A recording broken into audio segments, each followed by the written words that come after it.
കഴിഞ്ഞ വർഷം നവംബറിലായിരുന്നു വന്ദന മാമിനെ കോണ്ടാക്ട് ചെയ്തിട്ടുണ്ടായിരുന്നത്. എൻ്റെ മോൻ്റെ ആവശ്യത്തിന് വേണ്ടിയിട്ടായിരുന്നു. മോൻ 9 ഇയർ ആയിരുന്നു. അപ്പോൾ അവന് സ്കൂളിൽ പോകാനുള്ള മടിയും പിന്നെ എല്ലാത്തിനും വാശിയും അങ്ങനെയൊന്നും ആയിരുന്നില്ല കുഞ്ഞ്. പെട്ടെന്ന് ആണ് ഇങ്ങനെ ഉണ്ടായിരുന്നത്. അപ്പോൾ ഞാൻ അങ്ങനെയായിരുന്നു മാമിനെ കോണ്ടാക്ട് ചെയ്യുന്നത്. മോൻ്റെ ഗ്രാൻഡ് ഫാദർ മരിച്ചൊക്കെ ആ ടൈമായിരുന്നു. അത് കഴിഞ്ഞ് കുറച്ച് മാസങ്ങളായതിനു ശേഷമാണ് ഇങ്ങനെ ഇമോഷണലി ഭയങ്കര ഡൗൺ ആയിരുന്നു ആ സമയത്തൊക്കെ. അങ്ങനെ മാമിനെ കോണ്ടാക്ട് ചെയ്തത്. അപ്പോൾ ഞാൻ ആ സമയത്ത് പ്രഗ്നൻറ്റും ആയിരുന്നു, 6 മന്ത് പ്രഗ്നൻറ്റും ആയിരുന്നു. അപ്പോൾ എനിക്ക് മാം സജസ്റ്റ് ചെയ്ത് മെൻറ്ററിങ് ആയിരുന്നു.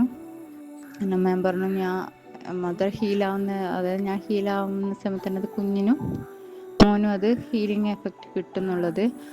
അങ്ങനെ മോന് ചെയ്യേണ്ട കുറച്ച് കാര്യങ്ങളുണ്ടായിരുന്നു. അതൊക്കെ മാം എനിക്ക് പറഞ്ഞിട്ടുണ്ടായിരുന്നു. അതൊക്കെ മാം പറഞ്ഞാൽ ആ വിശ്വാസത്തിൽ നമ്മൾ ചെയ്യാൻ തുടങ്ങി. അങ്ങനെയാണ് പതുക്കെ മാറ്റങ്ങൾ കണ്ടു തുടങ്ങിയത് കുഞ്ഞിൽ.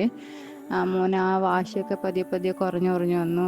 പിന്നെ സ്കൂളിൽ പോകാനൊക്കെ ഇങ്ങനെ വെറുതെ ഇങ്ങനെ കരയൊക്കെ ആയിരുന്നു, പോകാതിരിക്കുക, അങ്ങനെയൊക്കെ ആയിരുന്നു, വാശി പിടിക്കുക. മുന്നേ അങ്ങനെയൊന്നും ഉണ്ടായിരുന്നില്ല. പക്ഷെ ഇതൊക്കെ മാം പറഞ്ഞ പോലെ ചെയ്തു തുടങ്ങിയപ്പോൾ നല്ല മാറ്റം ഉണ്ടായി. മോന് മര്യാദയ്ക്ക് പോകാൻ തുടങ്ങി, വാശി പിടിക്കാണ്ട് തന്നെ സ്കൂളിൽ പോകാൻ തുടങ്ങി. സ്കൂളിലെ ആക്ടിവിറ്റീസിലൊക്കെ നന്നായിട്ട് പെർഫോം ചെയ്യാൻ തുടങ്ങി.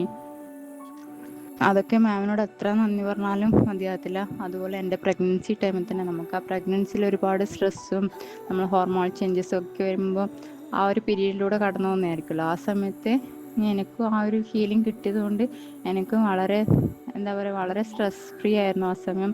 വളരെ സന്തോഷമായിട്ട് ഇരിക്കാൻ പറ്റി പ്രഗ്നൻസി ത്രൂ. അതുപോലെ ആഫ്റ്റർ പ്രഗ്നൻസി ആയിക്കോട്ടെ പോസ്റ്റ് പാർട്ടത്തിലും ഞാനത് വീണ്ടും തുടർന്നായിരുന്നു. മാം പറഞ്ഞ അതേ കാര്യങ്ങൾ ഞാൻ ഫോളോ ചെയ്തായിരുന്നു. അതുകൊണ്ട് തന്നെ എനിക്ക് ആ പോസ്റ്റ് പാർട്ടത്തിൽ ഉണ്ടാവുന്ന പല ഇമോഷണൽ ഇതും എനിക്ക് കൺട്രോൾ ചെയ്യാൻ പറ്റിയായിരുന്നു. എന്തെങ്കിലും വരുമ്പം അങ്ങനെ അതായത് അതിനെ മാറ്റി ചിന്തിക്കാൻ പറ്റുമായിരുന്നു. പല ഇമോഷൻസും വരുമ്പോൾ ദേഷ്യമായാലും അതൊക്കെ നമ്മളെ കൺട്രോളിൽ വരുന്നൊരു ഇതുണ്ട്. അതൊക്കെ ഒരുപാട് ഹെൽപ്ഫുള്ളായിരുന്നു മാം പറഞ്ഞത്. അങ്ങനെ കണ്ടിന്യൂ ചെയ്തപ്പോൾ നമ്മൾ ആ വിശ്വാസത്തിൽ ചെയ്തപ്പോൾ എനിക്ക് വളരെ ഓക്കെ തോന്നി. അതുകൊണ്ട് അത് മാമിനോട് എത്ര നന്ദി പറഞ്ഞാലും മതിയല്ല. മാമിനെ ഈ സമയത്ത് കോണ്ടാക്ട് ചെയ്യാൻ പറ്റിയ എൻ്റെ ഒരു ഭാഗ്യമായിട്ട് ഞാൻ കരുതുന്നു. Thank you ma'am.